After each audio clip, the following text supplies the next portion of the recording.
This is going to be a really fun and a pretty wild episode for you today because we have a content creator, an up-and-coming content creator in the sports card space, Haley from Slabmania, who just last week quit her job. She quit her full-time job to take the leap into creating content and building a business full-time in the sports card hobby, and she's going to figure it out as she goes. This is my first time that I'm going to be talking to her about her plans and why she quit her job and what it is she's going to be doing and what led to all of this. I think it's going to be a fascinating conversation to learn from an up-and-coming entrepreneur who truly is taking the entrepreneurial leap in the hobby. So sit back, relax, and enjoy what's going to be a fun conversation with Haley from Slabmania.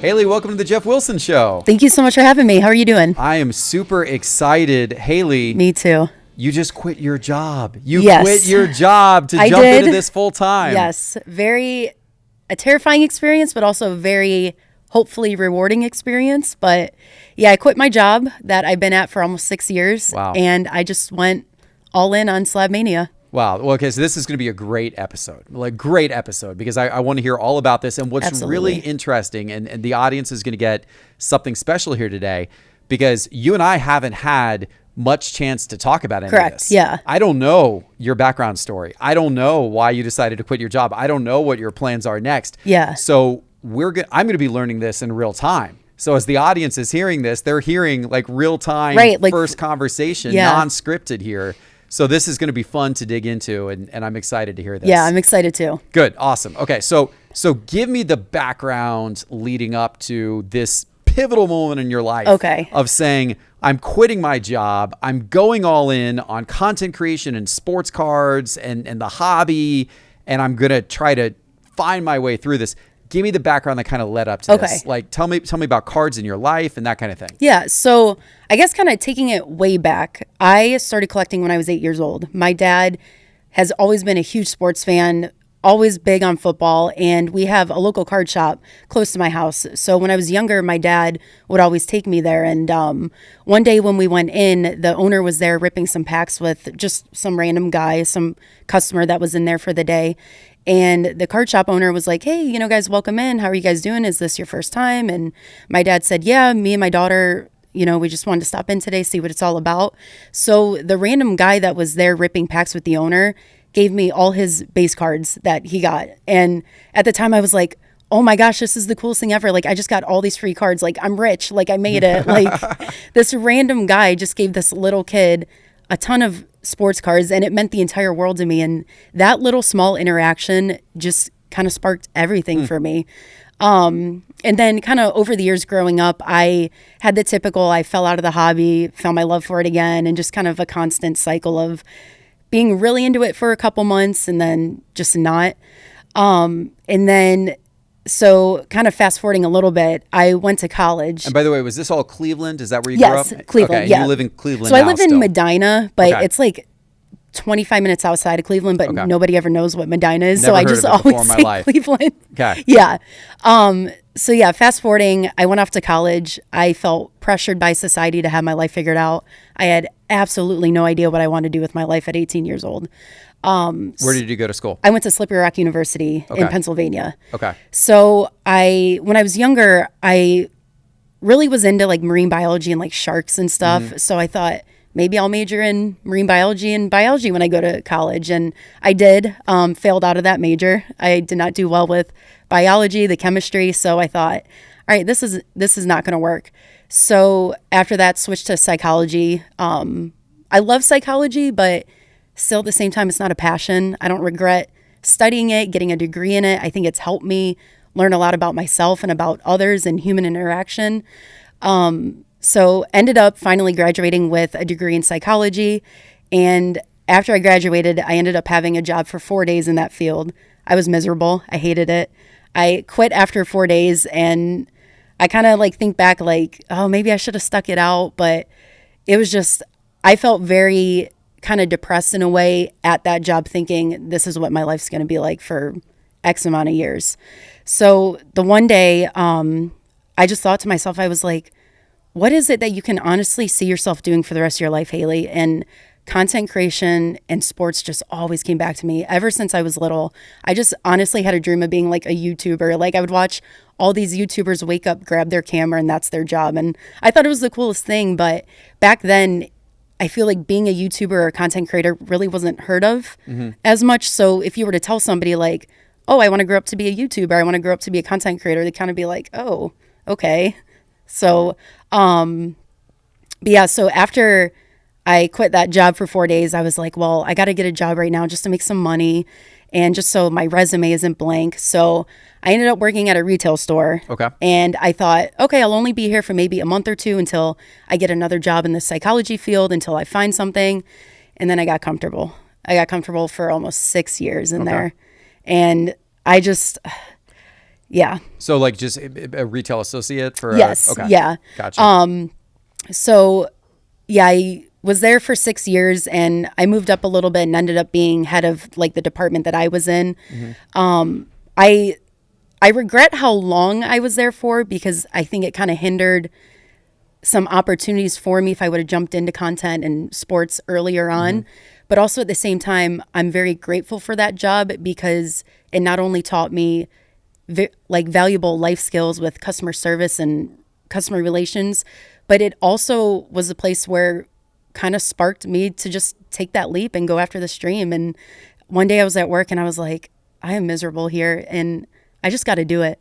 I just got to take this leap. This dream has been in my heart for a reason since I was like 8 years old, and it's about time. 20 years is enough waiting. So yeah.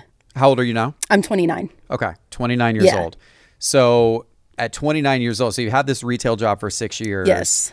And then what happened? One morning, did you just wake up and say, you know what, I'm going to quit my job and become a content creator full time? Yeah. So I have sort of like not professional content creation experience, but like 4 years ago during COVID, my job shut down, and like all of Ohio shut down, like the whole country during COVID. And TikTok was kind of a big thing starting up like in 2020. And I thought it was honestly the silliest thing ever. Like I knew nothing about TikTok. I thought there's people dancing in front of a camera and now they're making probably like millions, like based on their videos. And the one day I was like, I'm just going to download it, see what the hype is all about. And I deleted it. I was like, this is kind of so stupid. But then, as I got bored from being off my job, I was so bored, like my boredom started to get bored. I had no idea what to do with myself. And I was like, I'm just going to download it again and just see what it's about. And at the time, I was also into some like graphic designing. And I got certified by New York Institute of Art and Design for graphic design, just kind of like an accelerated class. Because I thought at one point maybe graphic design would be something I would want to do. And so I started on TikTok just posting a couple random videos about graphic design. I was like, I'm just going to put myself out there, see what happens, and just go from there. And the first video I put out got like 7 views, and I was like, I'm done. It tanked. Like my career's over. And I kind of just told myself like, no, like just kind of be consistent, just post, just don't even try, just like be authentic, just post something about maybe a cool little design you did that day. And so I started posting on TikTok every day and started to be consistent and learning about how consistency can help a channel grow. And I started growing a little bit very slowly on that channel. And then the one day I was like, what is it that people are doing that are getting millions of views on these videos? And at the time, I don't know if you've ever seen those videos, but like people would organize their fridge or like their pantries and do like ASMR stuff like that. Okay. And those videos were getting millions of views at the time that I started. And I was like, this is so silly. Like people are probably like being like quitting their jobs just because they're filming content, getting hundreds of views on just organizing their fridge, and they're probably sponsored by like refrigerator companies now. And so the one day I just did like a duet reaction to one of the videos, just trying to be funny, just something for content. And to this day, that video has like over 20 million views that I did on it. So that little video that I randomly decided to put out that day took off my like other main channel, and that channel I don't really post on it anymore because it's not a passion. It was just I just made random silly videos for content. But that channel I was able to grow to over like 1 million followers because I just rode that wave and learned so much from that channel with being consistent, how to grab the attention of the audience and just like what people would want to see. So that was kind of like my little background in, I guess, content creation, like non-professionally. So then going back to your question about like when I decided to start Slabmania, I was at work one day and I was sitting in the break room and I was just like feeling very low. Like I got to figure something out. I can't do this retail for the rest of my life. I just want to wake up feeling happy doing my job and not even have it considered being a job. And the whole time just content creation just kept popping up into my head. And I just thought to myself, I was like, I'm going to start a page called Slabmania. I'm going to put myself out there. I'm going to put sports card content out there and see what happens. And I started that back in March. Yeah, that was just earlier this year. I was going to say, this was not long ago. Correct. Yeah. One of the things when I saw your content for the first time, which I don't know, it was probably April or something like that. I April or May, and I was looking at your, I was looking at your videos. I'm like, oh, who's she? You know, was my first reaction, right? Yeah. And it was a well done video. It was an engaging video, and so I went to your Instagram and I looked backwards. Yeah. And I was like, oh, she hasn't been creating videos for very long. But you had already amassed at that point, I don't know, like 3,000, a couple thousand followers or something like that. And some of your videos had, pretty respectable view counts, especially for an account that new. That's what really surprised me. I was like, wow, she's only been doing this since March, but like within a couple of months, she's done a lot of really impressive videos, has quite a bit of engagement around those videos, and has built up quite a good amount of following considering how short of a time period it's been. Yeah, which I'm still honestly shocked about. Like, because thinking back to March, I think my first ever piece of content, it wasn't even a reel. I think it was I think I just had a picture of a couple of my cards that I just wanted to show off at the time. And yeah, so I just started posting on there, and then I thought back to everything that I learned from TikTok and about being consistent and how to engage with the audience. And I just started posting consistently every single day on Slabmania. And I started doing reels because at the time reels were working very well for my Slabmania account. And I just rode that wave. And throughout like those next couple months, a couple different opportunities opened up to me with people in the hobby. And it just kind of led to me sitting at work in the break room one day, like, I got to take this leap. Like, I can't go all in on Slabmania if I'm spending all my time, all my energy on this retail job. Like, I'll never, ever be as successful as I want to be with Slabmania if I have that retail job in my back pocket. So I just said, I'm going to take the leap and just going to ride the wave and see what happens. And here we are. And as of the filming of this, you quit that retail job just a couple of weeks ago, right? It was, like last Friday was my last day. Yeah. Wow. So this is real. So we're now, by the time people are watching this, will have been a little while longer, but this is real recent. So this is real fresh. Yeah. This conversation that we're having today, you just quit your job. You are now fully, officially in content creation around sports cards full time. Yeah. And right now you're doing Instagram. I've noticed you've been talking recently about how you're going to be placing more emphasis on YouTube. Yeah. And that's kind of you've got not that many YouTube videos up yet, but I know you're going to place more emphasis there. Are you doing TikTok as well? So I did. So originally, before starting my Instagram account, I did start TikTok for Slabmania, but sometimes I'm like my worst enemy. I don't take my own advice. So I need to get better at consistently posting on TikTok and like go back to my roots of knowing how to do TikTok.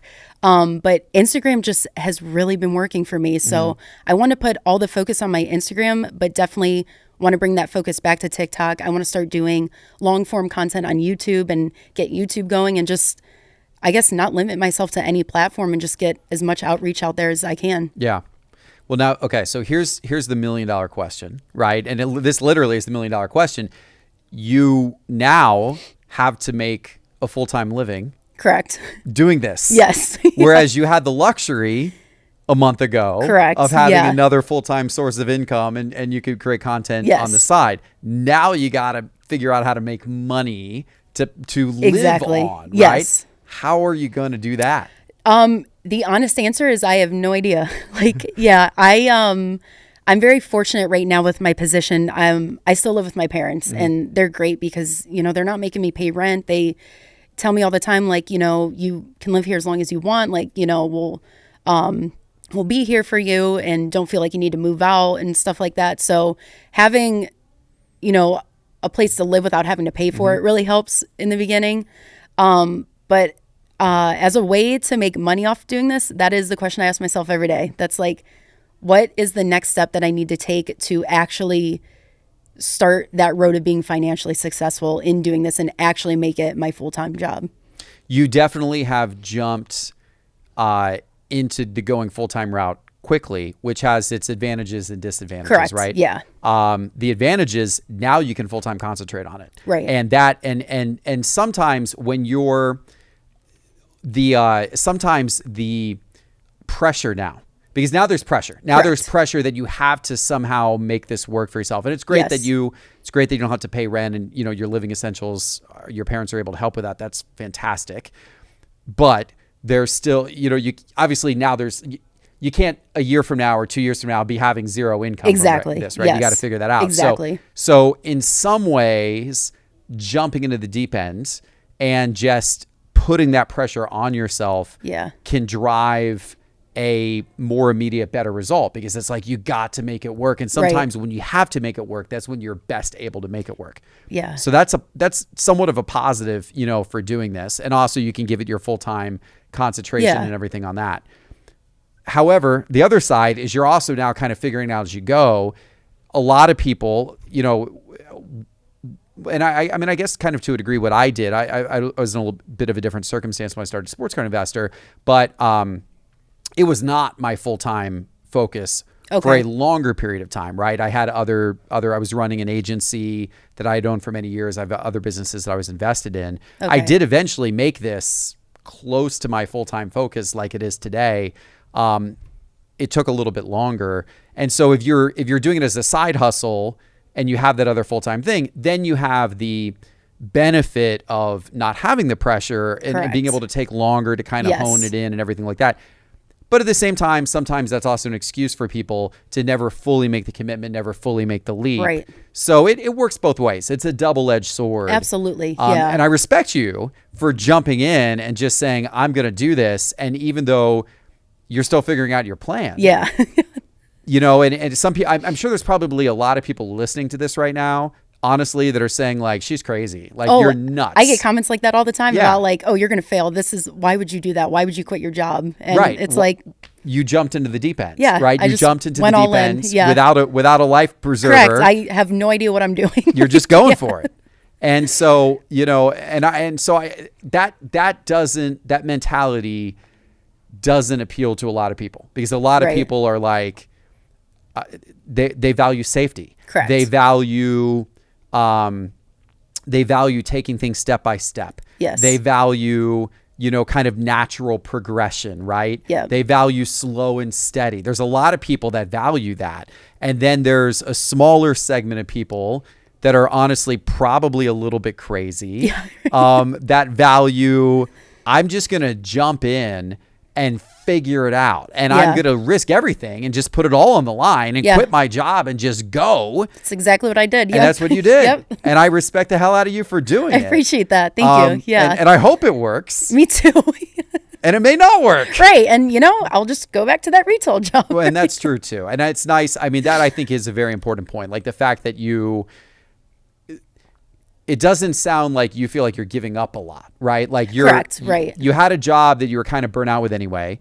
It's also a job that you could probably go back and get, or get something similar to it if you wanted to and needed to. You're in a living situation where there's not the pressure to, you know, make your rent payment tomorrow. Yeah.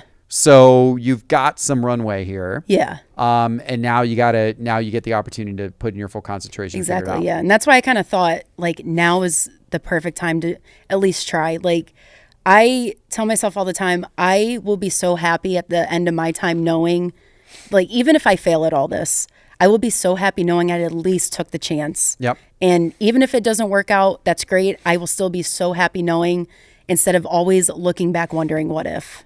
And I see by watching your Instagram stories, you're in inspirational quote mode at this point in your life, right? Yeah. Which is great. I've been through those periods before as well. So it looks like you're listening to, content creators like Gary Vaynerchuk, right? Who does a lot of content. I'm sure he's been an inspiration for you. Yeah, absolutely. He does a lot of talking about, building audience and building content and taking the leap and, doing it on your own and all those types of things. And a lot of other content creators out there, leadership, people who put out leadership, advice and all that kind of stuff. It seems like you've got the posters on your wall right now to kind of motivate you in this early stage of the journey. Look myself in the mirror every day, like, you're going to do this. You can do it. Like, yeah. What have you found? Is there anything like of that stuff that you've been looking at or paying attention to that you found to be either most motivational or most helpful for you so far? Yeah, I was actually listening to a Joe Rogan podcast the one day, and he said something in that podcast that really stuck with me since the beginning. He said, comfortability is a slow poison. Mm-hmm. And as soon as he said that, I was still at my retail job and I was like, oh my gosh, like, yes, I got comfortable. That's why I'm here for 6 years. That's why I'm not doing what I want in life or going after what I want.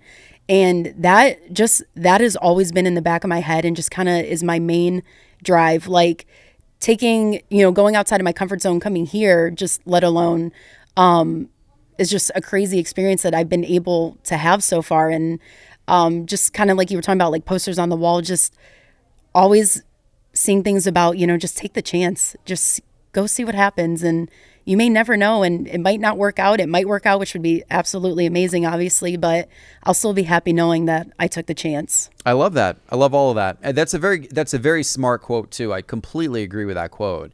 A lot of people value comfort. And frankly, even people who go on and have very successful entrepreneurial startup careers who grind and do the hustle and all that stuff for many years. Yeah.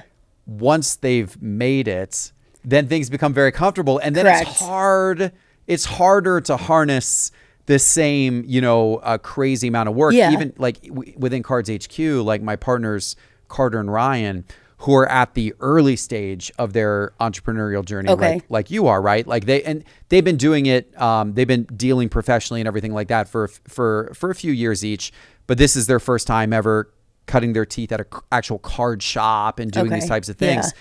They are working unbelievably hard right now. I mean, 7 days a week. They're, oftentimes, working till 3 or 4 in the morning and, all that stuff. And I used to do all of that stuff. When I was in my 20s. I used to work like crazy, did all this stuff, right? As I was kind of building my career up. But then, you get to a point where it's like, you've made it to a degree and, and you got, things are comfortable and you got family and all that kind of stuff. Yep. And so it takes the edge off. I heard Mark Cuban on Shark Tank say this recently in a recent episode. He said that becoming successful makes it so much more, you become so much more comfortable. It becomes so much more difficult to keep that edge. Okay. And a lot of people really value comfort too, naturally. Yeah, absolutely. Right? And so in many ways I agree with you. Like it's keeping that edge, I think throughout your whole life is something that like is just so paramount to you being able to continue to grow as an individual, to evolve as an individual, to learn, to achieve goals. Absolutely. All those types of things. Yeah, and so, absolutely. And jumping into the deep end as you did is definitely one way to shake the comfortability and to kind of force yourself into it's go time mode. Yeah. And I'm going to work like hell to hopefully build something great. Absolutely. Yeah. Kind of terrified, but also equally excited. That's a fun place to be. Yeah. That's a fun place to be. And sometimes that's the place where your performance ends up being the best because you're forced to, to make it happen. Yeah. That's exciting. Okay. So let's break down a little bit, the pathway. So you've gotten into this full time, you're seeing, you have, by the way, definitely talent for content creation. Anyone who hasn't seen your profile yet, as I said, the first time I saw Slabmania, some of the videos you were producing, they instantly stood out to me because they were engaging. And that obviously with social content, that's what algorithms are looking at. They're looking at how many people stop and actually watch and don't just swipe by and Correct. don't just give it a quick like, but then move on. Right. How many people actually stop, focus, pay attention, and watch for some period of time? That's what all the social platforms, YouTube, everything, that's what they all care about is your ability to capture attention, right? Your ability to get people to engage with you and your content and to capture their attention. And your content is engaging. You know how to edit well. You know how to keep the topic moving. You know how to be entertaining. You know how to use facial expressions to capture attention. You know how to build a storyline throughout the piece of content. It's engaging content. And appreciate that. Yeah, thank you. It 100% is. And again, Slabmania on Instagram for people who want to go just kind of look at it right now and get the sense of what I'm talking about. So you've got the ability to create engaging content in the short form. YouTube's trickier. Yes. YouTube's a whole nother animal. It's exactly. That's what, even I only have, I think, 2 videos on there, and still, like, I already know exactly what you're talking about. Like, it's tough. It is. Yeah. It's tough. And are you totally on your own with this? You don't have like editor help or anything like that? It is all me. I film, edit, Yeah. just sit in front of the camera and spend hours just editing everything that I filmed. And yeah, it's just all me. YouTube is super tough because it is, you know, that level of engagement that you are pulling off effectively right now in a 60-second Instagram reel. Yeah. Now you got to do it for 15 or 20 Correct. or 25 minutes. Yeah. And the quality that people demand on YouTube is much higher. The quality of the filming, the quality of the edit, the quality of the story.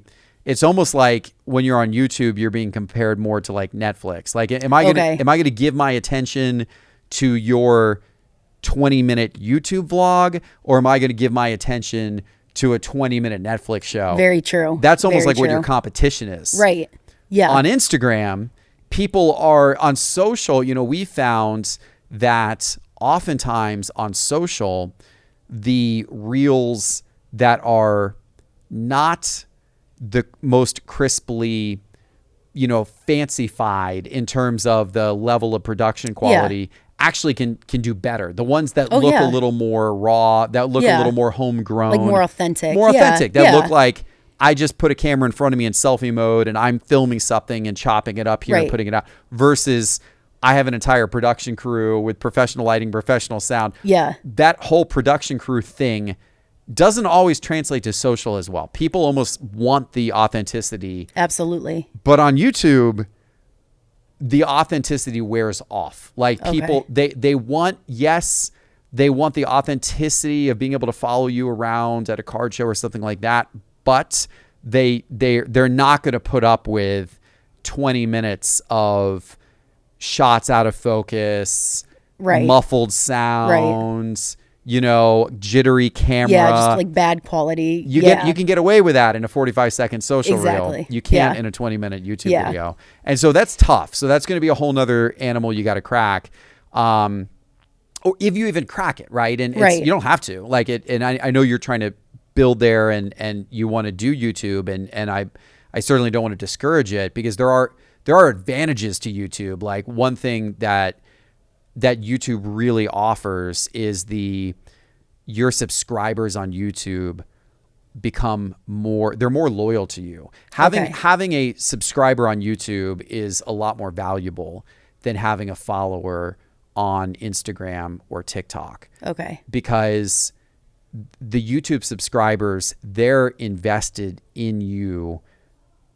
They're really invested in you, because they don't it's not like I swipe through and watch you for 20 seconds and I'm entertained and I swipe to the next thing. Right. And then I watch them for 20 seconds and then it's more like I'm investing 15 minutes in you. Okay.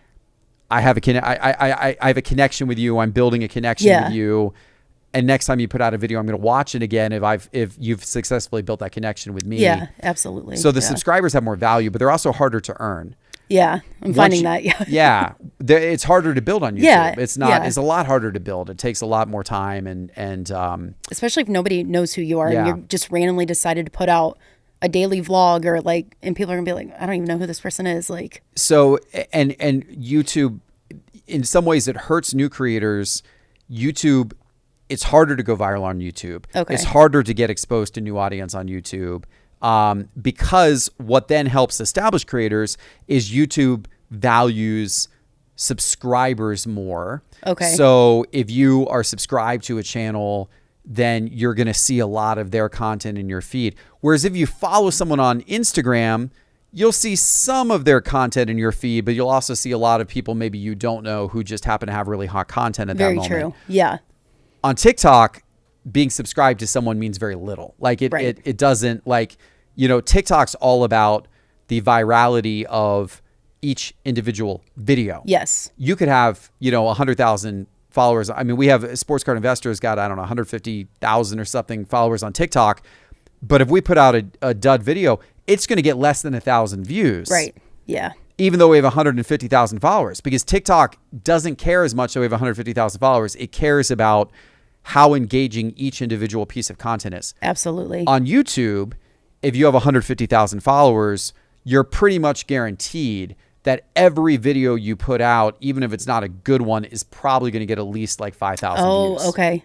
That makes sense. Yeah. Because there's more of that audience loyalty. There's more of that YouTube favoring your subscriber base. And really, if someone subscribed, it's really going to feed your videos to them, even if the video may not be your best work. Yeah. So there's a lot of nuance to the different platforms. Yeah, absolutely. But that nuance makes it even tougher to grow on YouTube. So not only do you have the all these factors of all the, you know, extra production and everything like that has to go into it, but then also it requires even more repetition and even more time and even more months of slogging through with a small audience before you finally start to catch wind and build up to a big one. So it's tough. But you know, and I won't bore the audience with this conversation too much more. I could talk to you for hours about YouTube, and we will talk about ways you can build there and how to approach and everything like that. But it definitely, it's a whole thing in and of itself. Oh yeah. But I want to get to the monetization aspect, because regardless of whether you're doing YouTube or TikTok or Instagram, the platforms themselves don't pay you very much money. Correct. In terms of ad revenue, right? Right. I mean, even people are surprised to hear this, but even we have on YouTube, Sports Card Investor, we have 320,000 subscribers. We have, we put out, I don't know, probably about 15 videos a month where, we get every month we get probably 1 million views or so across all of our, all the videos that we put out, or some months more than that, a couple million or something like that across our new videos, plus our old videos, which continue to accumulate views. True. So we'll get a few million views a month on YouTube. Even with all of that, we only get about $10,000 a month in ad revenue from YouTube. From like the actual YouTube platform? From actual YouTube ad revenue. That's not much. Like microscopic compared to what you would think with just the, and I mean, the number of people that I employ that are working on our videos, videographers, editors, people on our social team. Of course, they do the social content side, but like that, I mean, that pays for a salary or two, not even two. That doesn't even pay for 2 salaries, right? And so the ad revenue is not enough there. And then on social, it's even less. Like you've got to, and I don't know did you get any when you were on TikTok? Like, did you get any monetization around what you were doing? A little bit, but so for that channel that I grew to over 1 million followers, I would get like, if I put one video out and maybe it got 500,000 views, I'd get maybe like $6. Yeah, like exactly. Yeah, and I kind of like you were saying, I don't think people who don't do content, who aren't posting on all these social media platforms, don't understand that just because they have millions of followers doesn't mean they're getting paid millions of dollars. It's all outside. It's sponsors. It's companies reaching out like, hey, can you show this bottle in your video and we'll pay you X amount of money? Like you were saying, the actual social media platform itself does not pay anything compared to what you could get through sponsors or collabing with, other companies and stuff like that. Yeah. It pays very little. Definitely not enough to live on and make this all worthwhile. Absolutely not. Yeah. So so your methods then, your pathways you can go, right? So as you just had sponsors. That's one pathway for sure. Yeah. And we do a lot of sponsorship deals at Sports Card Investor, right? We've got, we get companies like Whatnot and, we've done eBay in the past. Yeah. And we do, we actually just signed a new sponsorship deal with Arena Club. They've been sponsoring a lot of people recently. And we're wrapping up one with PWCC. And, we did a lot. And there's a bunch of different companies over time that have sponsored us and others we have today. So you can do these sponsorship deals with them. Of course, they want to see what's the size of your audience, how much engagements they're going to be, how is this going to ultimately benefit us? Right. Like what's in it for them? What's in it for them? Of course, they're looking at all of that, right? So there's got to be a way that it all adds up and makes sense to them. And you'll get paid kind of based upon how much reach you do have and how much engagement you're able to get. So as you invest in your own channels, you can demand more money down the road. At first, you have to start a little smaller with the money you ask for and everything. Yeah. But sponsors are a good way for sure. And then, another pathway is, well, how can you generate money by using your audience reach to benefit, to end up creating money directly back to you through things that you're doing. So a lot of people go the route of, I'm going to break on Whatnot, or I'm going to live sell on, Whatnot or Fanatics Live or these various platforms. Yeah. Obviously, that's also part of what we do here at Sports Card Investor and Cards HQ. You could, do your own products and do your own drops. And, we obviously, that's part of our mix as well. We've done that with Market Movers, with our Sports Card Investor app. Yeah. I've invested in stand-up displays and Slab Strong and that kind of thing, right? Because that's, we can promote those things. Right. And then that's money coming back into our pockets as well. Absolutely. As we're doing that. So, but that also requires capital for the most part. You could do affiliate deals, which is kind of a hybrid of that, which is like, I'm going to go to somebody like Stand Up Displays or any one of the other product companies and say, hey, I'm going to promote it.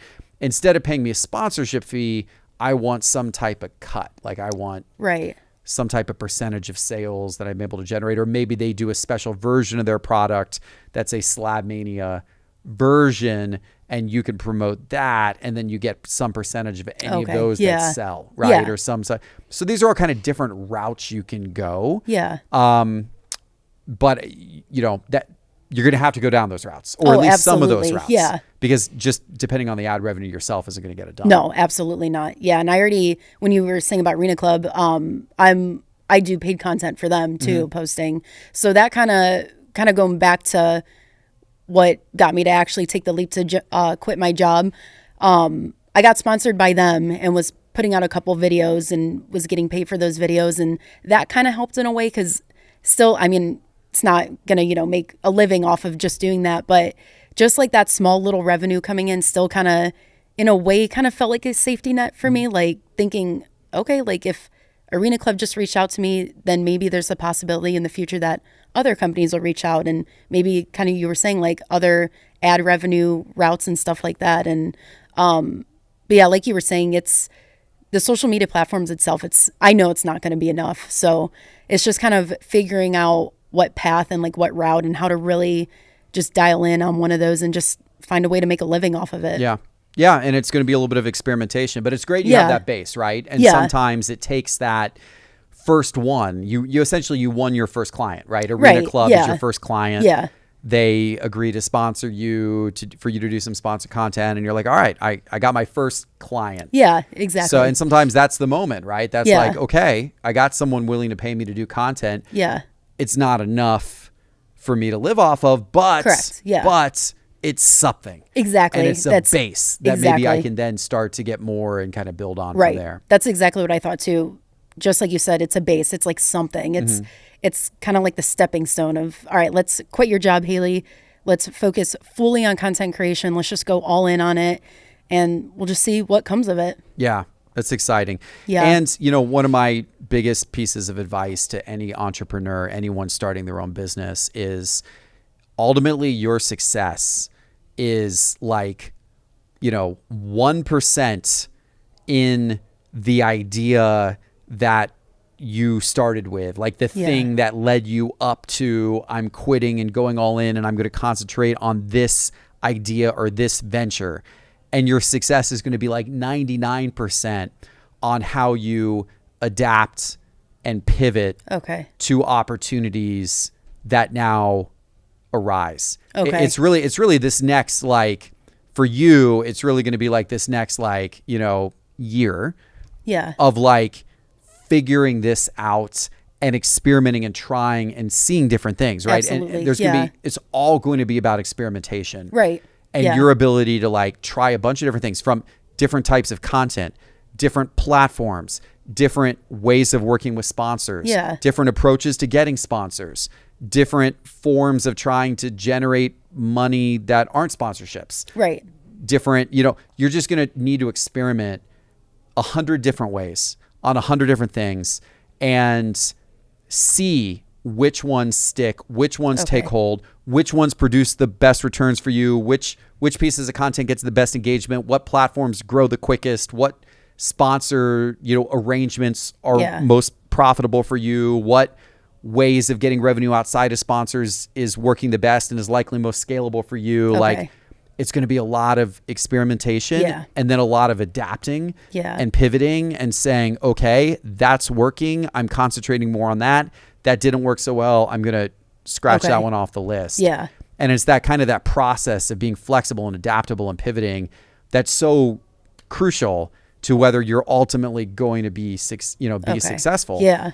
And this is kind of that period that you're now in where you're like, okay, I did the thing. I quit the job. I created the brand. I created the accounts. I got the initial traction. I got my first sponsor. I did all those things. Yeah. And now it's that, you know, kind of weaving your way through here for the next several months. Absolutely. And figuring out what sticks. Right. Yeah. Definitely. I'm kind of excited for that experiment though, because with content creation, I'm learning every day about content creation. Like, by no means am I a pro at it. I learn new ways, like new editing ways. I learn new ways to grab the audience attention, new ways how to make it better quality and stuff like that. So I'm definitely enjoying the process so far, but also I think I found a comfortability in knowing that you got a long way to go. Like, I just kind of the typical trust the process. So yeah. Oh, it's an incredibly exciting period. Yeah, it's simultaneously a period, and I think you said at the beginning of the conversation, like you're simultaneously excited and nervous. Yes, absolutely. And that's great, and that's how this should be, and that's what the entrepreneurial venture is all about. And whether you're starting a new tech company, a tech startup, or whether you're starting out as a content creator or whatever it might be, it's when you go out and you do something on your own. No matter what field it's in, when you finally make that leap and you're your own boss, and you are your own success or failure, and there's no one else, there's nothing else to blame it on. Correct. It's you. Yes. Once you do that and you fully commit to that, it's this beautiful, wonderful, exhilarating, yet scary and nervous and terrifying mix of pressure and yet excitement all in one. Yeah. It's like nothing you can ever experience unless you do it and unless you're in it. Correct. Yeah. And I love it. I mean, I've done so many startups, you know, of all kinds of different types and different fields and all this stuff over the last 20 plus years now. I crave it. I crave that startup. Awesome. Yeah. I crave it. Like I love, like it's the most fun thing for me. Right. It also, a lot of people don't like it. Like there, a lot of people are like, I'm terrified of it. I hate it. Right. Maybe they tried it and they were like, that's not natural to me at all. Yeah. It's like the uncertainty and nervousness of never knowing what's going to happen next. And in some ways never knowing if you're going to get a paycheck the next week. Correct. Yeah. Like that terrifies a lot of people and it's not for them. And that's perfectly okay. Yeah. And that's what, you know, that's why not everybody does it, right? Yeah. That's the cost of the barrier of entry on all this. Correct. Yeah. If you're successful and if you grow and you achieve all your goals, you made it through this period that is so uncomfortable for so many. Yes. And you made it through to the other side. And so that's something that is kind of really unique. Yeah, you know, absolutely. that you can take with you. Yeah. And so I have no doubt you will get there. You will find your way through that. Thank you. And you will build. Yeah. And I have no doubt that it's going to be a very exciting journey to get there. So yeah, I'm excited. Very excited for it. It's going to be fun to Yeah. watch. Okay, so we're going to have to come back and watch Haley's progression through this. Yeah. We'll have to do a part 2, in 6 months or a year, a check-in. Where's Haley at now? Would love to. Yeah. How has this progressed? We talked to her literally a week after she quit her full-time job to jump into content creation in the hobby without a lot of a plan, but with just a lot of enthusiasm and self-belief and desire to work hard and commitment to make things happen. And so how does that plan develop and that opportunity develop for you over the next 6 to 12 months? It's going to be really interesting to watch. Yeah, I'm very excited. Yeah. Cool. Awesome. All right. Well, let's wrap up on this. I want to wrap up on 2 things real quick. The National is coming to your backyard. Yes. Very excited. Yeah, I can imagine. I've gotten a lot of great advice from other people in the hobby about the National, and every single person has told me you're going to be overwhelmed. Like it's just because this is your first one. Yes. Yeah. I've never even been to a card show before, except when I was 8 years old, and it was on accident. My mom was like taking me shopping at the mall one day, and I was like, oh, sports cards are in the middle of the mall. But yeah, so never really been to card shows before. And yeah, I just very nervous, but also very excited for the potential of meeting other creators, meeting people in the hobby, the opportunities that might come out of it. Yep. But yeah, I'm very, very excited though, especially that it's 20 minutes from my house. I mean, that is like a huge stroke of luck. Especially, yeah, absolutely. Especially with, you just having jumped into this full time. Yeah. Like the fact the National is right in your backyard. And I thought the same thing. I was like, what are the odds like that it's coming to Cleveland? And I'm kind of excited for like creators or people in the hobby to come experience Cleveland. Because I think Cleveland has a lot of good things to offer. Also, sometimes bad things to offer too, like any big city. You just got to be careful. But yeah, and there's a lot of card shops around the area too that I think a lot of creators would love to check out and stuff like that. Like I've been collaborating with Mars Cards in Brunswick, Ohio. They're about 20 minutes from the card shop and the coolest guys ever. And they kind of gave me my first real, like authentic piece of content of working with somebody in the hobby, or not working with them, but just like making fun videos with them. So, and they just have a cool shop and they're really close. And yeah, I think it'd be awesome for creators and people in the hobby to go check out like local card shops, see what they're all about, and just kind of experience Cleveland and the IX Center. Yeah. Yeah. Cool. Awesome. Well, I'm excited to be there myself. Yeah. I have never been to Cleveland before. Okay. It's I've been to a lot of cities in the U.S. and Cleveland is one of probably the few big cities I've never been to. So yeah, Cleveland's cool. It's yeah, but just like any big city, you just got to be careful. Sure. Right. Well, I'm excited to check it out. So that will be a lot of fun. And then we've gone the entire interview. We haven't touched on the fact that you're a female creator in the space, which is a lot less common. Have you met other female creators? Have you worked with any other female creators? How do you see growing the female creator, part of the hobby just in general as well? Yeah, absolutely. So when I first started putting content out, I didn't know even growing up when I was collecting sports cards, I didn't know any other females that were collecting it. So in a way, growing up, I kind of felt embarrassed collecting it. I was kind of, when I was little, I was thinking like, oh, this is a boy's hobby. Like girls don't really collect this. And, but then quickly as I grew up, realized like, no, like that's just me getting inside my head about it. So when I started posting content, at first I didn't see any other female creators. They weren't showing up on my like For You pages. I wasn't getting any messages from other content creators. But as my videos started to reach more audience, there were a couple more female creators that started filtering in. I was seeing their videos. I was messaging them, and just kind of getting to know them. And we kind of just bonded about being females in the creator or in the hobby, which was really cool. But definitely coming into a male dominant hobby was kind of scary at first, because I thought like, how are people going to perceive my content? Are they going to watch it? Are they going to think like I don't really know anything about like sports cards or stuff like that? But so far I've had nothing but an incredible experience. I have never, I mean, occasionally there'll be the comment here or there about like, oh, like female creator, I'm passing on that. But it's like, I don't read into the negativity. Like if anything, it fuels me to just put out another piece of content. Yeah. But overall, I've just had such incredible, heartwarming, genuine experiences from everybody in the hobby. Good. So yeah. And then there was a guy who messaged me that his daughter started watching my videos. She's like 4 years old. And he said, thanks to you, now she wants to start collecting sports cards. And I was like, this is so cool. Like that little kids or little girls are wanting to get into it because they watched my video one day. Yeah. And so I think that's really cool because I think the younger generation is really what's going to fuel or continue to fuel the hobby. So I think it's really important to just keep inspiring people to collect and just find their love for the hobby.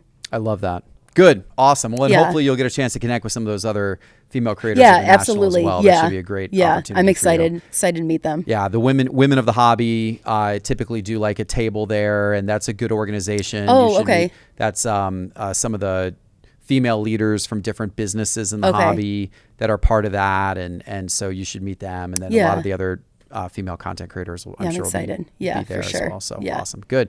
Haley, this has been a lot of fun. I appreciate it so much, Geoff. Thank Yeah, you and I'm so much. excited to watch your journey and see where all of That this means a leads. lot. Thank Yeah, you. for Yeah. sure. Awesome, and we will have you back on. I soon. appreciate it. Hopefully it's not me in my retail uniform Well, you coming know. back in 6 months. You know what? But no matter what, it's going to be an awesome experience. You're going to learn a ton from. Absolutely. Yeah. And I think it will be very successful. Yeah, I'm excited. Very excited. Good. Awesome. All right. And then for everybody out there, I just want to remind you the full length episode of these Geoff Wilson shows are available not just on YouTube, on the Geoff Wilson Show channel on YouTube, but also on Apple Podcasts and Spotify.